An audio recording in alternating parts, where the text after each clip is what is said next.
حضرت ابو بکر صدیق رضی اللہ تعالیٰ عنہ خلیفۃ المسلمین ہیں۔ ایک خاتون کے گھر میں کوئی مرد نہیں تھا اور وہ بڑھاپے میں تھی۔ اس کے گھر میں بکریاں تھیں جن بکریوں کی خدمت کرنی ضروری تھی، بکریوں کا دودھ نکالنا، بکریوں کے مینگنوں کی صفائی کرنا اور چارہ ڈالنا اس بڑھیا کے لیے مشکل تھا۔ چنانچہ حضرت صدیق اکبر رضی اللہ تعالیٰ عنہ خلیفہ ہونے کے باوجود رات کی تنہائی میں جا کر اس بڑھیا کی بکریوں سے دودھ نکالتے، اس کی مینگنیاں صاف کرتے اور ان کو گھاس ڈالا کرتے تھے۔ جب حضرت صدیق اکبر رضی اللہ عنہ کی وفات ہو گئی تو وہ خاتون پریشان ہو گئی، اب میری بکریوں کی یہ خدمت کون کرے گا؟ خلیفۃ المسلمین مقرر ہو گیا اب عمر بن خطاب رضی اللہ عنہ۔ تو وہ خاتون کہتی ہے سب لوگوں کو خوشی ہے عمر خلیفہ بن گئے، مجھے تو افسوس ہے۔ لوگوں نے پوچھا کیوں؟ کہا اس لیے کہ میری وہ خدمت تو نہیں کر سکتا جو خدمت صدیق اکبر کیا کرتے تھے۔ چنانچہ حضرت عمر بن خطاب رضی اللہ تعالیٰ عنہ نے جو ہی سنا انہوں نے فرمایا جس طرح سے صدیق اکبر تمہاری خدمت کرتے تھے ٹھیک اسی طرح سے میں بھی تمہاری خدمت کرتا رہوں گا۔ چنانچہ تہجد کی نماز کے وقت میں وہ تشریف لے جاتے، بڑھیا اپنے گھر میں سوئی رہتی اور جہاں ان کی بکریاں بندھی ہوتی تھی ان بکریوں کا دودھ نکالتے تھے، مینگنیاں صاف کرتے تھے، گھاس ڈالتے تھے اور اس کے بعد پھر مسجد نبوی میں آ کر کے نماز پڑھاتے تھے۔ یہ تو ہے اسلام کا واقعہ۔ غیر مسلموں کا واقعہ سنیے۔ سر سید احمد خان نے علی گڑھ یونیورسٹی قائم کی تھی، تو جہاں ان کے بہت سارے اچھے کارنامے ہیں اور بڑے کارنامے ہیں، ان کارناموں کی بہت لمبی تفصیل ہے، تو انہوں نے ایک رسالہ، ایک میگزین شروع کیا تھا، اس کو کہتے تھے تہذیب الاخلاق۔ یہ ان کا میگزین تھا، آج بھی وہ نکلتا ہے۔ علی گڑھ یونیورسٹی سے نکلنے والا اردو کا میگزین تہذیب الاخلاق، یہ سر سید احمد خان نے شروع کیا اور آج بھی وہ نکلتا ہے۔ اس تہذیب الاخلاق میں نے واقعہ پڑھا۔ واقعہ لکھنے والے کا نام مجھے یاد نہیں ہے لیکن واقعہ اس میں پڑھا۔ میگزین کا وہ شمارہ میرے پاس موجود ہے۔ اس پہ لکھا ہے سن 1920 یا 1930 میں لندن کے کسی میڈیکل کالج میں نئے ڈاکٹروں کا بیچ تیار ہو گیا۔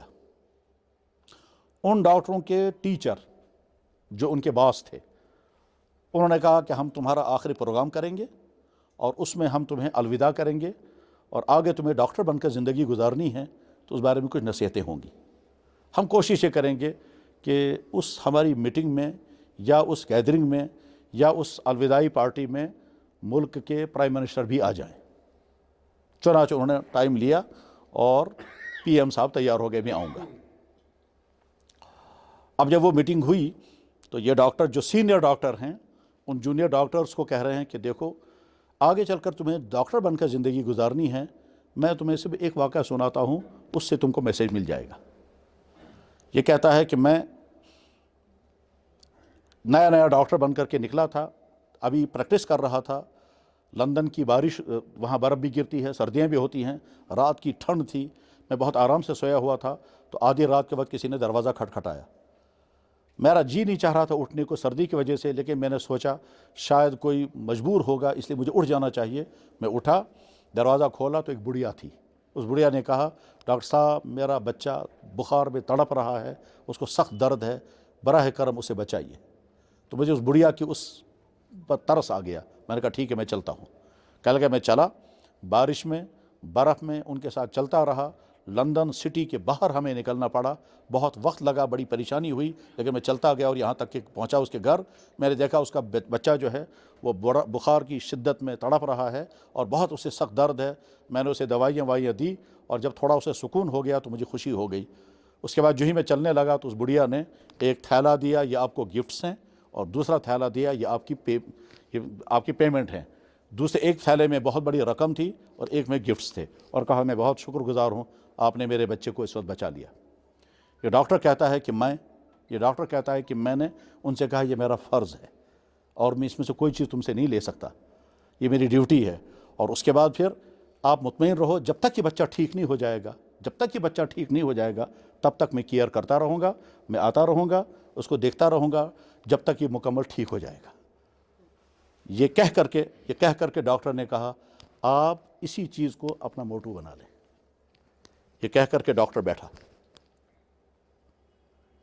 پرائم منسٹر صاحب اٹھے اور دوڑ کر کے گئے، اس کے ہاتھوں کو چوما، اس کے پاؤں کو چوما اور کہا 20 سال ہو گئے مجھے آپ کو تلاش کرتے ہوئے، جس بچے کو آپ نے بچایا تھا وہ میں ہوں، جس بچے کا آپ نے علاج کیا تھا وہ میں۔